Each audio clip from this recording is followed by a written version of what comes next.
deixar uma coisa clara, eu conversei com um professor de literatura e ele deixou bem claro pra mim uma coisa que eu tinha lido, mas não tinha absorvido, que na realidade existem apenas 3 gêneros literários, que é o lírico, o trágico e o épico. Esses são os grandes 3 gêneros, e tudo se baseia nesses 3 gêneros. O lírico, o trágico e o épico. Então assim, vocês vão ver o vídeo e vocês vão ver que eu usei a expressão gênero literário diversas vezes. E talvez, né, dentro dessa classificação isso está errado. Então entenda que tudo que eu estou falando nesse vídeo são meras classificações, ok? Beijo!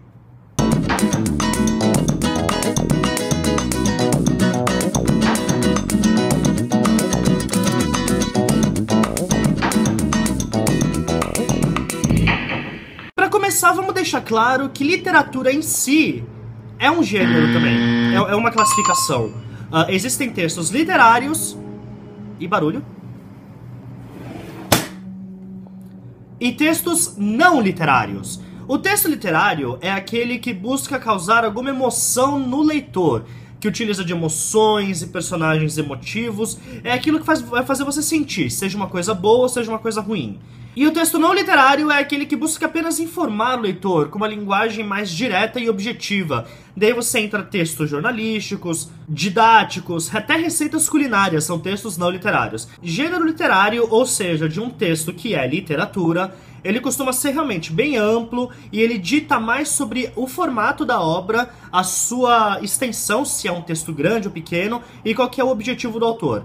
No gênero em si, a gente não tá falando nada sobre se é terror, ficção científica, fantasia ou nada disso. E existem vários e vários gêneros, mas pro vídeo aqui eu acabei selecionando só os que são mais interessantes pra vocês, que é o que a gente, eu, Danilo e a Lúcia costumamos ler mais e o que a gente acaba resenhando aqui pra vocês. Pra começar, a gente tem os romances. E romance não tem nada a ver com romantismo, não tem nada a ver com duas pessoas se amando. Romance é um gênero literário de um texto geralmente mais longo e completo, com personagens bem definidos, um local definido e um tempo certo. Daí nós temos as fábulas, que são textos normalmente puramente fictícios e inverossímeis, que acabam utilizando alguns elementos de fantasia. Nesse caso, os protagonistas às vezes não são humanos, são cadeiras, ou carros, ou bichinhos de pelúcia falantes, e geralmente tenta dar alguma lição de moral. Então, fábulas geralmente são voltadas para o público infantil, mas não é a regra. Daí nós temos as novelas, que não tem nada a ver com as novelas da Rede Globo. Novelas é um meio termo entre o romance e o conto em questão de longevidade do texto. Ele é um texto maior do que um conto, mas menor do que um romance. E geralmente os personagens principais, os protagonistas, já são identificados logo no começo do texto e geralmente eles já passam por alguma situação que vai definir quem são esses personagens e gerando já uma maior identificação, uma identificação rápida do leitor com o personagem. No geral, eles são menos descritivos do que o romance, mas bem mais do que um conto. Daí, contos, que são textos curtos, relativamente curtos, que tratam de algum personagem ou de algum acontecimento de uma forma breve. No geral, são textos que já colocam o personagem direto em alguma ação ou já caminhando para tal ação que vai definir o desfecho. São aqueles textos bem rápidos que a gente lê, sei lá, numa sentada no metrô. Daí, crônicas, que são textos absurdamente curtos, ou nem tanto assim, mas geralmente mais curtos, que retratam uma coisa rotineira, do dia a dia, que geralmente tem uma pontada de humor e até de uma crítica social. Faço um salve aí pro Luiz Fernando Veríssimo, que tem ótimos livros de crônicas, assim. É o meu cronista, acho que é cronista, preferido. Beleza, e até aí tudo certinho? Como vocês podem ver, esses gêneros que eu falei aí em cima, eles parecem ser bem fechados entre si, mas não é realmente o caso. Quando se coloca na prática, um texto pode vir a ter mais elementos de um gênero, mas também conter elementos de outro gênero. Então você pode pensar, ah, mas o que eu li estava falando que era uma novela, mas tinha muitas descrições igual um romance. É porque não é uma coisa extremamente regrada. Assim, existem essas classificações, mas elas não são sempre seguidas ao pé da letra, e nem devem ser, porque na literatura vale tudo. E agora a gente entra onde? Nos subgêneros e nas classificações literárias. E aí sim a gente fala daquilo que vocês estão esperando. O que é um romance romântico, o que é uma ficção científica, o que é fantasia e tudo mais. Então vamos lá comigo! Na real, se eu fosse listar pra vocês todos os subgêneros que existem, eu ia ter um vídeo de 2 horas e a minha garganta ia ficar seca e ninguém ia assistir inteiro. Então eu listei apenas aqueles que são mais interessantes, tanto pra mim quanto pra vocês. Se vocês querem saber mais, o Google tá aí pra isso. Vamos começar pela fantasia, um subgênero extremamente amplo que possui mais subgêneros dentro da própria fantasia. A fantasia tem muitos subgêneros, assim como a ficção científica, mas de qualquer maneira, a fantasia geralmente utiliza o quê? Magia, elementos fantásticos como criaturas sobrenaturais, criaturas fantásticas, e existe uma linha muito tênue entre o que é fantasia, ficção científica e até terror. Então a gente costuma falar que fantasia procura evitar dar explicações científicas demais. Geralmente fantasia também se passa em um mundo imaginário onde todos esses elementos fantásticos fazem sentido. Mas não é sempre a regra. Como eu falei, é um gênero tão amplo, mas tão amplo, que tem muitos subgêneros, então eu vou listar alguns aqui pra vocês. Existe a baixa fantasia, do inglês low fantasy, que geralmente se passa no mundo real, no caso o nosso mundo, ou então em um mundo alternativo, mas que seja extremamente racional como o nosso. E que acontece algumas coisas fantásticas, alguns acontecimentos que não são explicados e ditados por esse mundo. Como exemplo eu posso dar Belas Maldições, do Neil Gaiman, ou até mesmo o HQ Preacher, se é que você conhece. Então, né, baixa fantasia, mundo real, um mundo parecido com o mundo real, e que tem acontecimentos fantásticos, criaturas fantásticas, o que quer que seja. Daí a gente tem a alta fantasia, high fantasy, que é onde o autor tá louco e criou todo um mundo diferente, completamente novo e que seja muito diferente do que a gente tá acostumado aqui no mundo real. Daí a gente tá falando de regras diferentes, leis diferentes, até mesmo físicas diferentes. Pode ser um mundo em que não tenha gravidade, pode ser um mundo em que tenha 7 luas e que elas influenciam as grandes tsunamis, eu não sei, mas aí a imaginação rola solta na cabeça do autor e ele faz o que ele quiser. Inclusive, são coisas tão diferentes que geralmente na alta fantasia a gente tem spin-offs, ou então até mesmo no livro, mapas e glossários e enciclopédias que vão criar essa imersão do leitor com o mundo novo que ele está explorando. E geralmente a gente também tem algum personagem, seja masculino ou feminino, que é bem forte e que tá nesse mundo e tá lutando contra alguma força do mal ou algum tirano, mas não é exatamente regra. No geral, na alta fantasia, esse mundo novo pode existir de 3 formas. Número 1, ele é o único mundo que existe e não existe outro mundo, como é o caso de As Crônicas de Gelo e Fogo, do George R. Martin. Ou 2, ele é um mundo que é acessado através de algum portal, como no caso de Alice no País das Maravilhas, do Lewis Carroll. Ou até mesmo As Crônicas de Nárnia, que eles entravam lá por um guarda-roupa. E 3, o mundo fantástico ele existe dentro do mundo real, mas ele é escondido, como é o caso de Harry Potter, da J.K. Rowling. E daí, tanto em baixa fantasia como em alta fantasia, quando existe magia, você pode classificar essa magia, a existência dessa magia em 2 formas. Baixa magia, que é o caso de Crônicas de Gelo e Fogo, do George R. R. Martin mesmo, que é um mundo onde a magia existe, mas ela não tem um papel predominante. Não é uma coisa que faz mudar os acontecimentos da história, não é aquela coisa de você fazer assim e lançar um raio e matar todos os inimigos. A magia não funciona desse jeito, a magia realmente é regrada, ela não é tão forte e tudo mais. E daí você tem a alta magia, que daí já é tipo Eragon, ou então Percy Jackson mesmo, naquelas, que é basicamente tipo, você faz assim e todos morrem, você é um mago poderoso e a magia tem um papel extremamente importante tanto na sociedade quanto no rumo que a história vai tomar. Então, né, fantasia, daí você tem baixa fantasia, alta fantasia, e dentro das duas você pode ter baixa magia ou alta magia. Como eu falei, são gêneros e subgêneros infinitos. Daí um outro subgênero, já saindo de fantasia, que é o sobrenatural. Existe também uma linha muito tênue entre o que é o sobrenatural e como ele se encaixa em terror, ou suspense, ou fantasia. Então, normalmente, um livro que tem o subgênero sobrenatural, ele geralmente está junto com outro subgênero. Então pode ser uma fantasia sobrenatural, um romance sobrenatural. Mas classifica-se como sobrenatural um livro que possua elementos sobrenaturais, aquilo que não é explicado pelas leis naturais. Então, a gente está falando de vampiros, de fantasmas, lobisomens, tudo isso faz parte que torna o livro algo sobrenatural.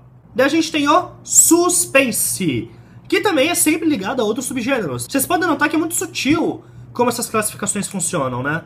E o suspense, geralmente, ele se classifica quando a intenção do autor é criar uma emoção que vá deixar o leitor com ansiedade.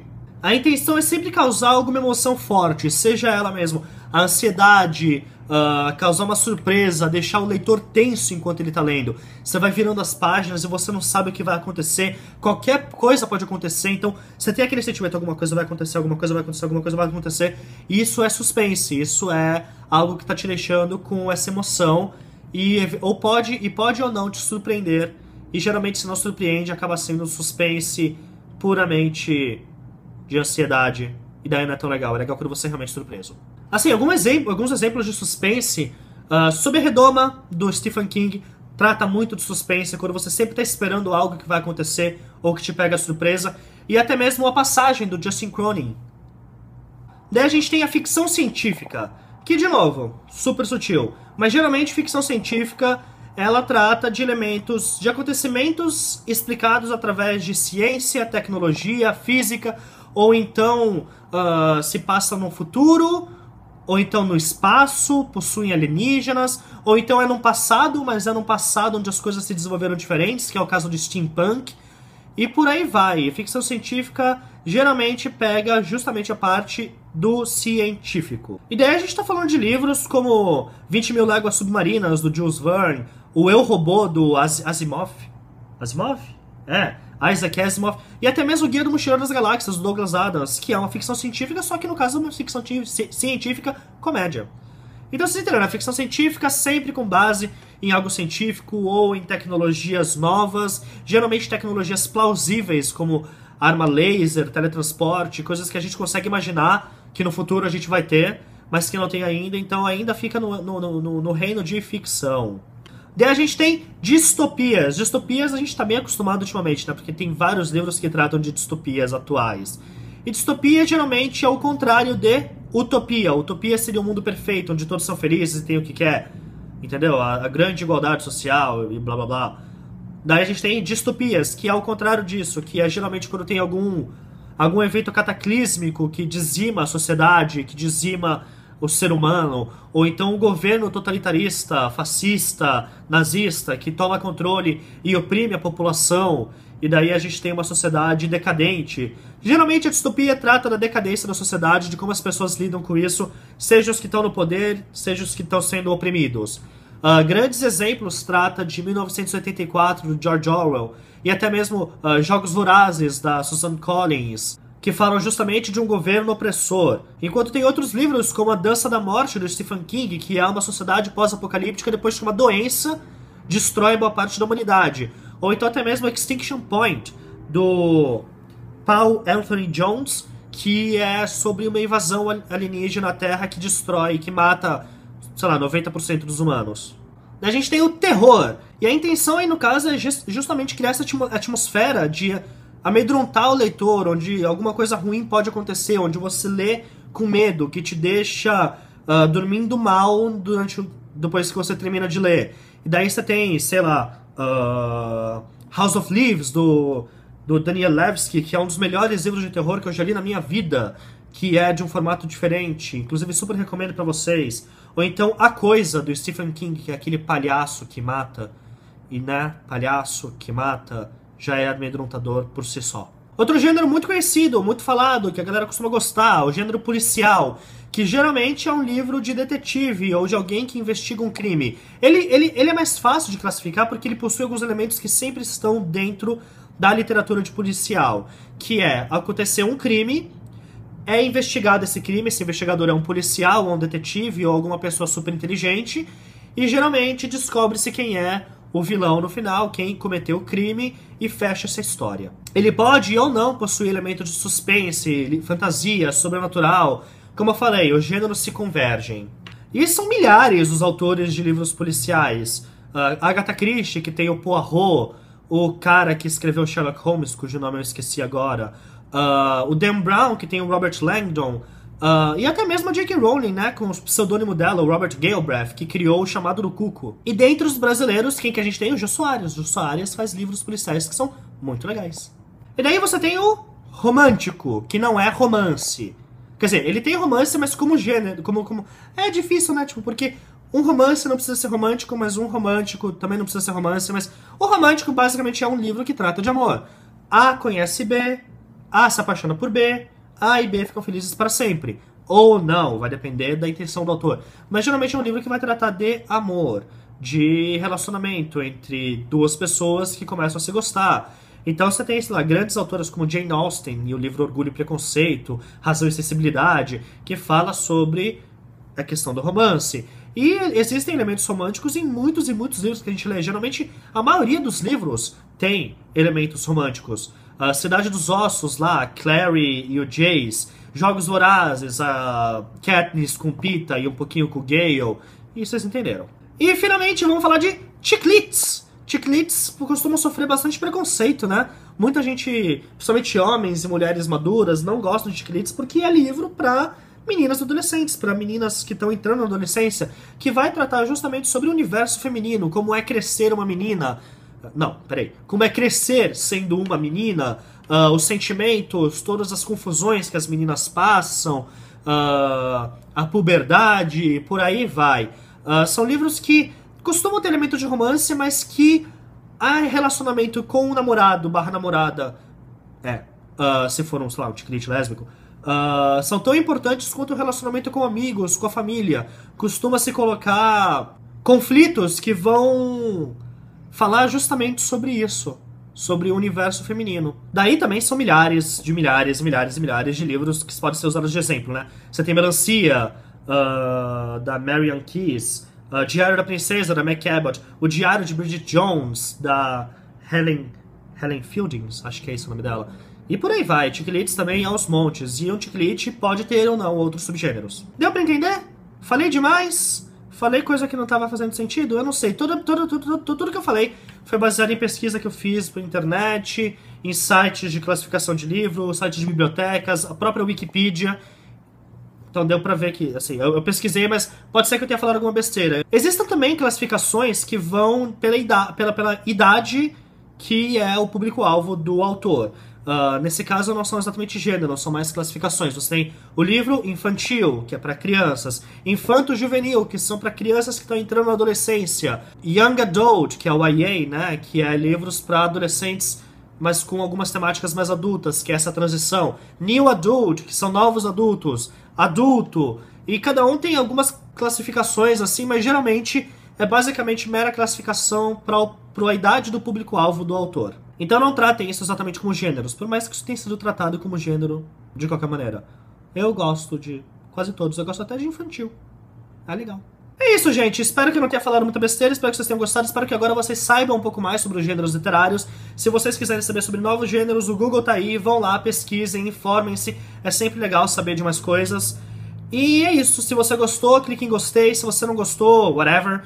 Se você for novo no canal, se inscreve e compartilha nas redes sociais, Twitter, Facebook. Venham ver todos os nossos vídeos, agora a gente tem a Lúcia, ela é uma fofa. E é isso. Minha garganta tá seca, eu vou tomar água. Aquele beijo!